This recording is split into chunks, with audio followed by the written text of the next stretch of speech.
Hello, welcome to Father of Two Plays Baldur's Gate Blind. I've never played this before. I've heard lots and lots of good things. I'm really excited to try this out. I love D&D. So I've tried the tutorial, and I've got a little bit acclimated with the controls, but the only game like this I've ever really played is Dragon Age Origins, I believe, is somewhat similar. So, well, get ready to dive in with me. Let's go. He who fights with monsters should look to it that he himself... Oh, I didn't get to read it. Okay, let's continue on. Oh, goodness. Oh, what's his... The man in the spiky helmet seems serious.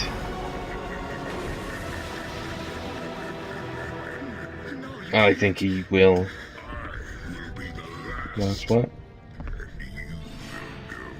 Where's he going? Oh, you gonna pop his head off? Oh, God. At least he was killed before the fall, I guess. He's not okay. So that guy's gonna be the first? Or was he gonna be the last? Now I'm confused. Was he gonna be the last and this guy'd be the first? Or Helmet guy was gonna be the first and that guy was gonna be the last? This is the Highlander? Okay. Baldur's Gate Enhanced Edition. So, we're going to play single player. And we're going to do a new game. Going to be a male. Oh, you know what? What are we gonna be? Maybe a half-elf? Ranger. I want to be a ranger, so let's... This guy looks elfy. So we'll go... Done? Yeah, okay. Race. So we have our humans. Humans are the predominant race in Faerun. Humans rule most of the significant empires and kingdoms in the realm. They are the most social and tolerant of races, excepting perhaps the Halflings. Humans may advance as any class and are also the only race that can dual class. Humans may not multi-class. Okay. Elves. Elves tend to be shorter and slimmer than humans. Their features are finely chiseled and delicate, and they speak in melodic tones. Elves are looked upon as being frivolous and aloof. They concern themselves with natural beauty, dancing, frolicking, and other similar pursuits. Their humor is clever, as are their songs and poetry. There are 6 racial divisions of elves within the realms: gold elves, moon elves, wild elves, sea elves, dark elves, drow, and winged elves. A variel? I won't bother reading the traits, just more interested in the flavor anyway. Half-elves. Half-elves are a mix of human and elven blood. They are handsome folk, with good features from each of their parent races. A half-elf has the curiosity, inventiveness, and ambition of their human ancestors, and the refined senses, love of nature, and artistic tastes of their elven ancestors. I think that's what I want to be. I think I'm restricted to these 3 if I want to be a ranger. I looked very little into the game, but from what I see, these 3 are my rangers. I was thinking half-orc, but I do want to be a ranger, and I can't be a ranger as a half-orc, so let's keep going through the list anyway, learn about the races, shall we? Dwarves. Dwarves are short and stocky, easily identifiable by their size and shape. They have ruddy cheeks, dark eyes, and dark hair. Dwarves tend to be dour and taciturn. They are given to hard work and care little for most humor. They enjoy beer, ale, mead, but most of all, they love gold. There are 4 racial divisions of dwarves within the realms: shield dwarves, gold dwarves, wild dwarves, and Dorgar. Dorgar, whatever. One of those. Or maybe a different one. Correct me if I'm wrong, I guess. Halflings are short, generally plump people, very much like small humans. Their faces are round and broad, and often quite florid. Their hair is typically curly, and the tops of their feet are covered with coarse hair. Overall, they prefer the comfort of home to dangerous adventuring. They enjoy good living, rough humor, and homespun tales. There are 3 racial divisions of halflings within the realms: the Harefoot, Tallfellow, and Stout. Gnomes. Kin to dwarves, gnomes are noticeably smaller than their distant cousins. Gnomes, as they proudly maintain, are also less rotund than dwarves. Most have dark tan or brown skin, white hair, and rather large noses. Gnomes have lively and sly senses of humor, especially for practical jokes. They have a love of nature that is only matched by their love for gems and jewelry. There are 2 racial divisions of gnomes within the realms: rock gnomes and deep gnomes. Verfneblin? That's a hard word. Half-orcs. Half-orcs are born from the union of human and orc parents. They are as tall as humans, but a little heavier due to their muscular builds. Their greenish pigment, sloping forehead, jutting jaw, prominent teeth, and coarse body hair make their lineage plain for all to see. In the Sword Coast, half-orcs are tolerated, as unlike in the north, the local people haven't had centuries of warfare with orc kind. Half-orcs are known for their great strength. So, like I said, half-elf. And time for picking our class. So, we're going to go Ranger. And I don't think I need to read through all of these. We'll find more people and we can learn about their classes in the future. But, I mean, if you're not new to D&D, and I'm sure most of you aren't new to this game, the classes are pretty self-explanatory. The Ranger is a warrior and a woodsman who is skilled with weapons and is knowledgeable in the ways of the forest. The Ranger often protects and guides lost travelers and honest peasant folk. A Ranger needs to be strong and wise to the ways of nature to live a full life. So we can wear helmets, wear any armor, and use any weapon, may not exceed specialization in any weapon class or fighting style, begin specialized in 2 weapon style, and may place a 3rd in it. That seems good. May select a racial enemy, which grants +4 to hit and damage rolls. Okay. May use Charm Animal once a day. 1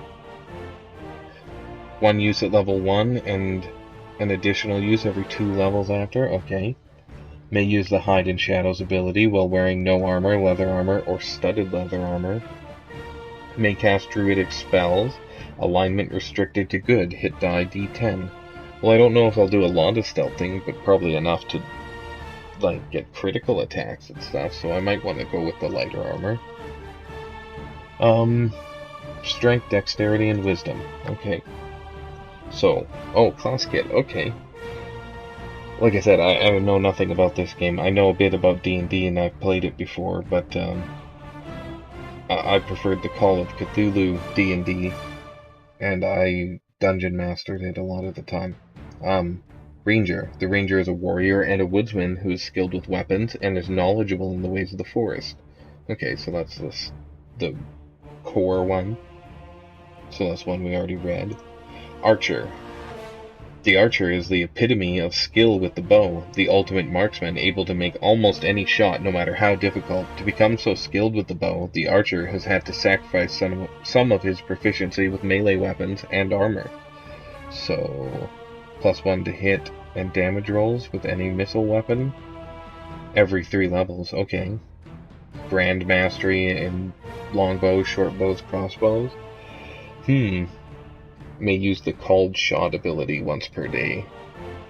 Okay, and gains 1 use at level 4 and every 4 levels thereafter. And this is Called Shot. All successful ranged attacks within the next 10 seconds have the following cumulative effects besides normal damage, according to the level of the archer. Okay, -1 to Thaco, -1 to saving throws versus spells, and -1 to the target's strength score, so make them weaker, make them easier to hit, and make them easier to hit with spells. And at the 16th level, +2 bonus to all to damage roll. That's good. May only wear leather, studded leather, and hide armor. May only become proficient with melee weapons. May not use the Charm Animal ability. Okay. What's a Stalker then? Stalkers serve as the covert intelligence gatherers, comfortable in both wilderness and urban settings. They are spies, informants, and interrogators, and their mastery of stealth makes them deadly opponents. So, +20% to move silently and hide in shadows. May use backstab. although for a lower damage than thieves. Okay, so I might not go for that. Maybe I'll go for a little heavier armor and, I guess 2 weapons? I'd prefer to use, like, a two-handed weapon or something like that. But 2 weapons could be fun. May memorize 3 mage spells at 12th level. Okay, that's actually pretty cool. May not wear armor heavier than studded. I don't know, is that the lightest? I assume hide is the lightest. Beastmaster. This ranger is a wanderer and is not comfortable in civilized lands. Therefore, he maintains a natural affinity for animals. They are his friends and comrades in arms, and the Beastmaster has a limited form of telepathic communication with them. Well, that sounds pretty cool. May not use metal weapons. Ooh, that's a downside to me. I really like to use a sword. 15% to move silently and hide in shadows. May use Find Familiar ability to summon a pseudo-dragon, if lawful or neutral good, or fairy dragon, if chaotic good companion. Well, that sounds just badass, either or. A pseudo-dragon or that just sounds awesome. May cast Animal Summoning 1, may cast Animal Summoning 2, may cast Animal Summoning 3. Okay, so is that 3 different summonings?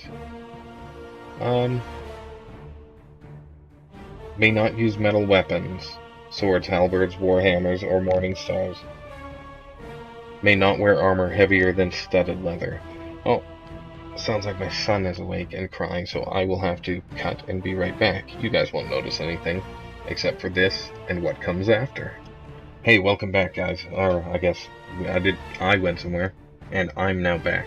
And I think my son had a nightmare, and I hope I help put him back to sleep. So let's continue on, without further ado. Beastmaster does sound interesting, but the fact that I can't use a sword kind of deters me. So I think I'll go with a straight-up ranger, though Stalker does sound interesting. I don't want to be a thief so much as I want to be a woodsman. So let's continue. Alignment. So I'm restricted to good, I see. And I will go neutral, because the laws don't matter as much as people and what's right. At least that's what I believe. These characters believe that a balance of forces is important, but that the concern of law and chaos do not moderate the need for good. Since the universe is vast and contains many creatures striving for different goals, a determined pursuit of good will not upset the balance. It may even maintain it. If fostering good means supporting organized society, then that is what must be done. If good can only come about through the overthrow of an existing social order, so be it. Social structure itself has no innate value to them. A baron who violates the order of his king to destroy someone or something he sees as evil is an example of neutral good character. Yeah, that sounds like me. I like to be a nice guy. In life and in Let's Plays. Okay, so now we're on to our stats. 83. I don't know if that's a high roll. Let's take a couple of re-rolls here. We want... maybe 83 was amazing. I should have just taken it there. Let's go. Next time I see 83 or higher. Okay, there we go. That seems really high compared to the others. I don't know if that's a bad form or not.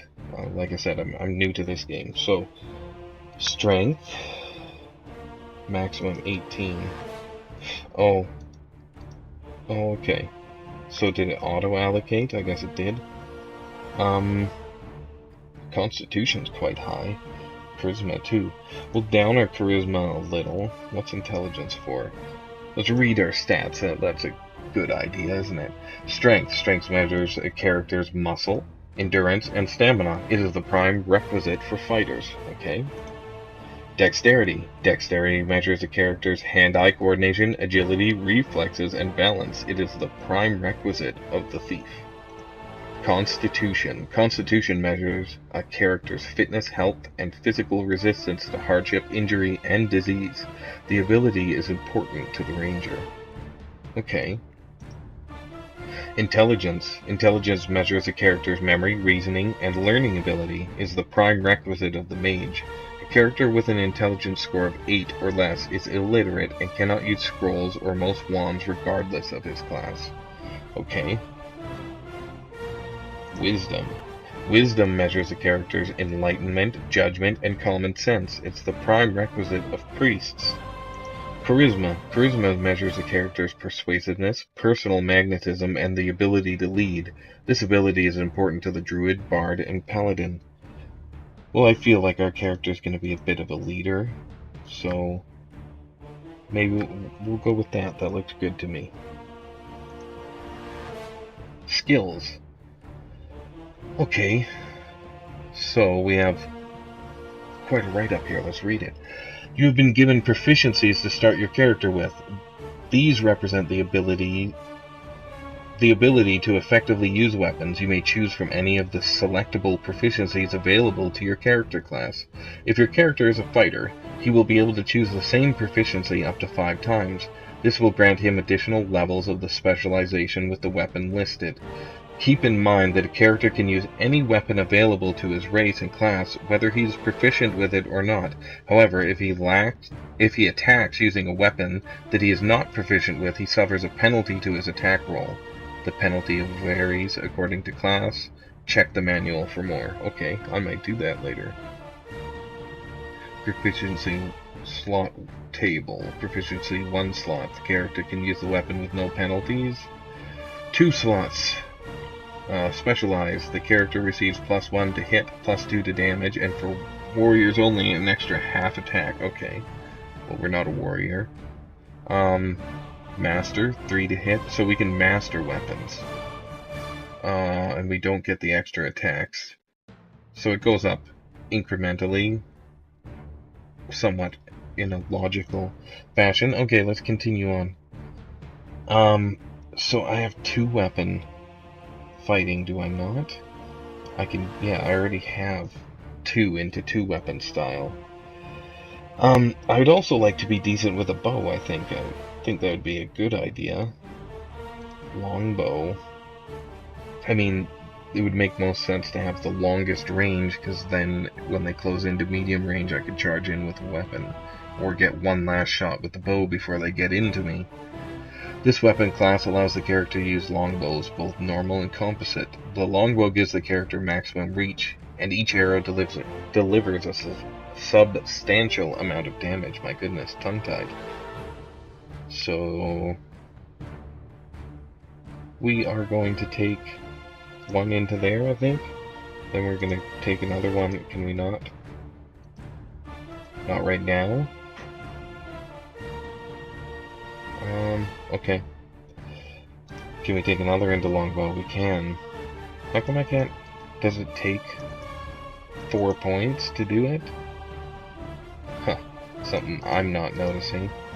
So, we'll go with that. And then we want types of weapons, I guess, for our 2-weapon fighting. Well, I feel like katanas would be badass, but long swords are more my thing, so let's put 2 into that as well. Racial enemy. In their role as protectors of good, the rangers tend to focus their efforts against some particular creature, usually one that marauds their homeland. Before advancing to 2nd level, every ranger must select a racial enemy. Therefore, whenever the ranger encounters that enemy, he gains bonuses to his hit and damage rolls against them. Make your selection based on what would be an appropriate match for your character concept. Okay. Well, I don't know a lot about this world. Demons seem bad. Shadow. Shadows are malevolent, undead creatures that drain strength from their victims with their chilling touch.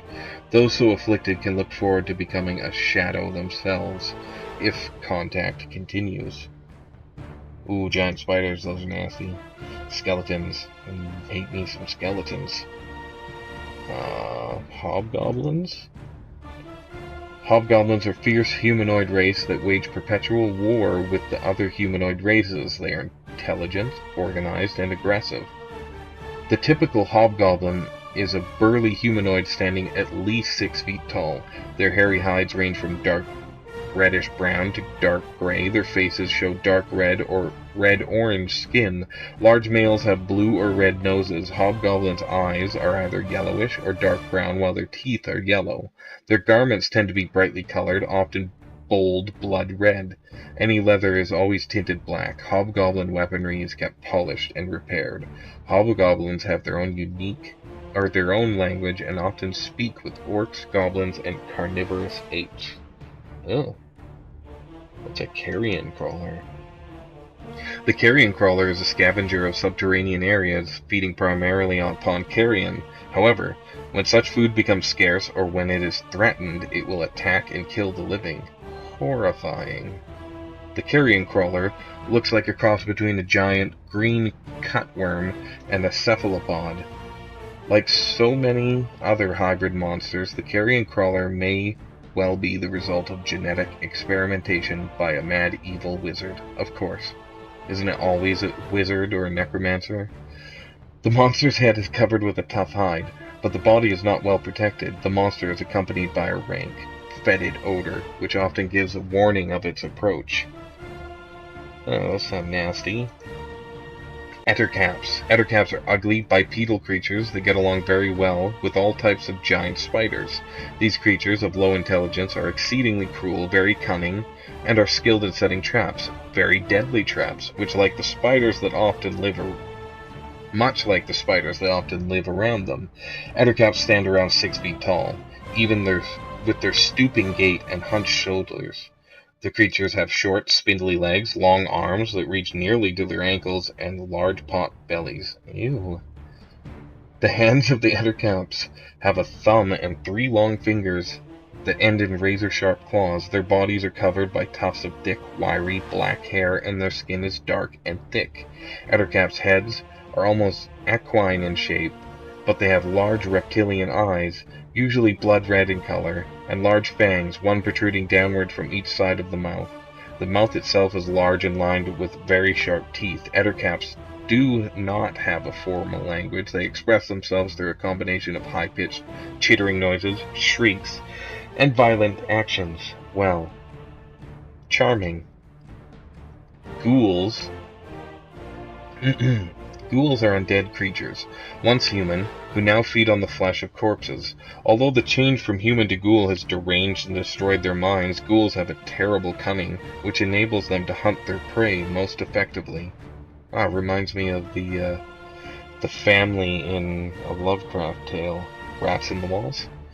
Ghouls are vaguely recognizable as once having been human, or there's another one.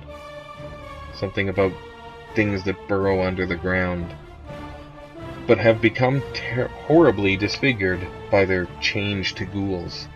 The tongue becomes long and tough for licking marrow from cracked bones. The teeth become sharp and elongated, and the nails grow strong and sharp like claws.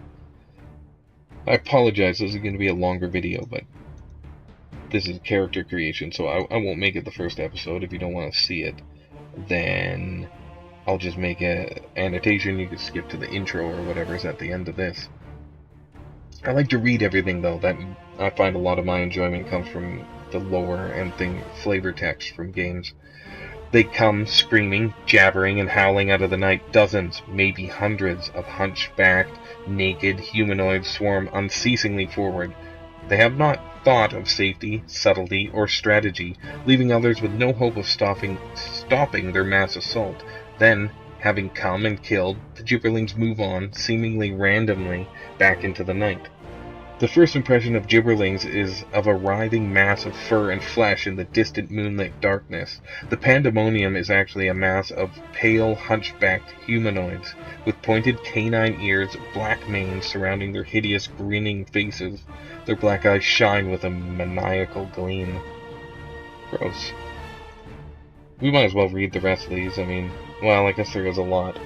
So I've already picked what I'm going to have as my enemy. Is going to be ghouls, because I love Lovecraft, and that sounds quite Lovecraftian. Appearance. Okay, that doesn't look quite right. I mean, the hair is probably like light blonde, light brown. Let's go with that. Skin. Well, we don't want pink. Well, like, not that kind of pink. That seems good. Clothing. So I can't change, like, his actual... Okay. So I could just change the colors. Fine, fair enough. Well, I love me some purple. And love me some blue.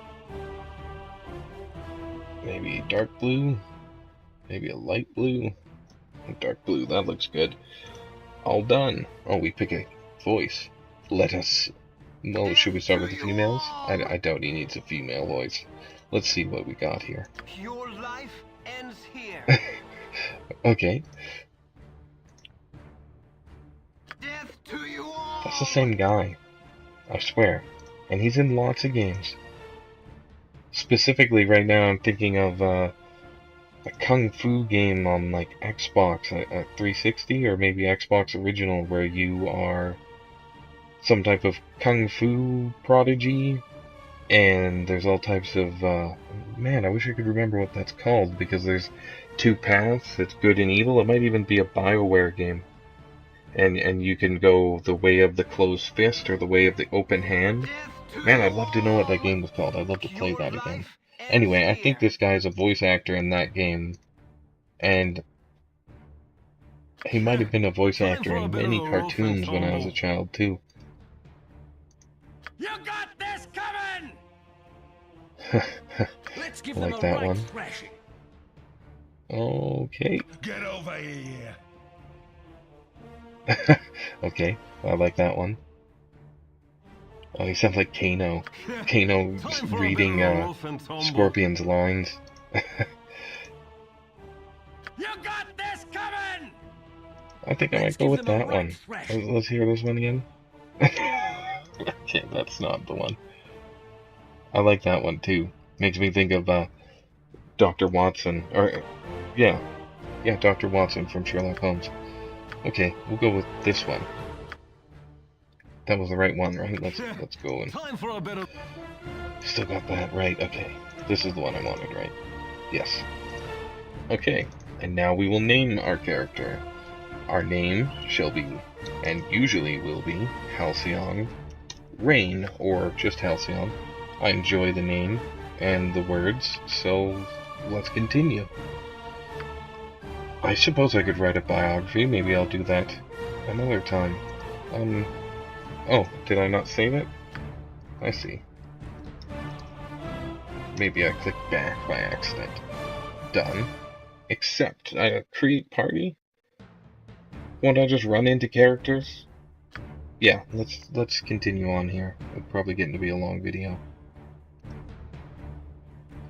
Well, I'm gonna go normal. I don't think there's any point in even entertaining going on easy or story mode, as well as these harder difficulties will probably just make me want to cry and quit. Venture forth. Candlekeep houses the finest and most comprehensive collection Yes, of read to writings me. on the face of Farron. It is an imposing fortress kept in strict isolation from the intrigues that occasionally plague the rest of the Forgotten Realms. It is secluded, I love highly libraries. regimented, and it is home. Within these hallowed halls of knowledge, your story begins. You have and spent I live most here. of your Excellent. 20 years of life within this keep's austere walls, under the tutelage of the sage Gorion. Acting as your father, he has raised you on 1,000 tales of heroes and monsters, lovers and infidels. Reminds me of battles Gaff and Gorion tragedies. from However, Final Fantasy one Tactics. story was always Another left favorite of mine. untold, that of your true heritage. You have been told that you are an orphan, but your past is largely unknown. Mystery. Lately, Gorion has been growing distant from you, as if some grave matter weighs heavily on his heart. You have asked about his Oh, not concerns Gorion. as gently as possible, but your queries have been in vain. Your sole comfort is the knowledge that he is a wise man. Oh And no, you know he will I tell can't you read when the time text is along right. with his speaking. Nonetheless, And for some reason his that bugs my silence is OCD. troubling, and you cannot help but feel that something is terribly wrong. Today, Gorion has appeared more agitated than ever, and now he has uncharacteristically interrupted your chores in the middle of the day, Uh-oh. imparting hurried instructions for you to equip yourself for travel. He has For handed Ryan. you what gold he can spare, but given no clue as to why. Oh, Nevertheless, you I now like stand travel. before the Candlekeep Inn, ready to purchase what you need for an unplanned and unexpected journey.